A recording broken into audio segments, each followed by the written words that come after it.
চিনতে পারছো এই গাছটা? কত ফুল দিয়েছে দেখো, একসাথে অনেকগুলো। কালকে এটা তাও তুলিনি। এই যে এটা একটু সাইজটা ছোট, এটা অনেকখানি বড়। এই গাছে আবার না কাঁটা আছে। অবশ্য সব সুন্দর জিনিসে একটু তো কাঁটা থাকবেই, তাই না? এই যে এই একটা ফুল,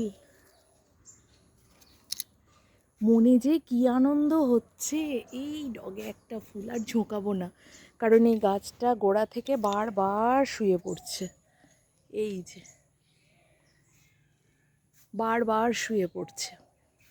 তো কালকে টুটুনদা এসে, কার্তিক কাকু এসে মাটি নিয়ে এসে গোয়ালবাড়ি থেকে এক বালতি মাটি গাছে ভালো করে দিয়ে দিয়েছে।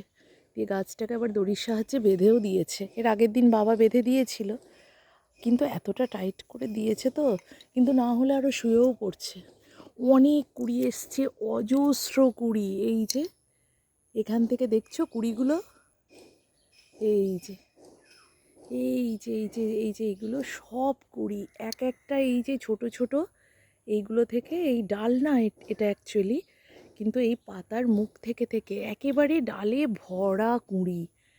এত ভালো লাগছে, নিজের তৈরি, নিজের হাতে তৈরি বসানো গাছ যখন সুন্দরভাবে ফুল বা ফল দেয়, তখন সেটার সৌন্দর্য আরও বেড়ে যায়। সেটা আমার ক্ষেত্রে হয়েছে, দেখে যেন আঁশ মিটছে না। আমার ছেলে এলে দেখাবো। আজকে পুজোর জন্য ফুল তুলিনি, একটাও না।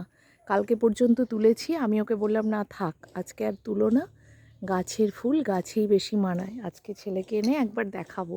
তবে এই পাতাগুলো একটু লালচে আভা আছে তো, এটা একটু যদি সবুজ হতো আরও ভালো লাগতো রঙটা। এটা ঠিক লাল না, লালই আবার একটু বেগুনি আভা আছে, তাই না? খুব ভালো লাগছে, খুব। পাতাগুলোয় কিন্তু সেই ফুটো ফুটো পোকা লাগাটা কাটেনি। দেখি একটু কিছু ওষুধ দেওয়া যায় কিনা। ভীষণ ভালো লাগছে, মন ভরে গেছে। নিজের যত্নের জিনিস যখন ফুলে ফলে ভরে ওঠে, তার আনন্দই আলাদা। সার্থকতা আমার পরিশ্রমের।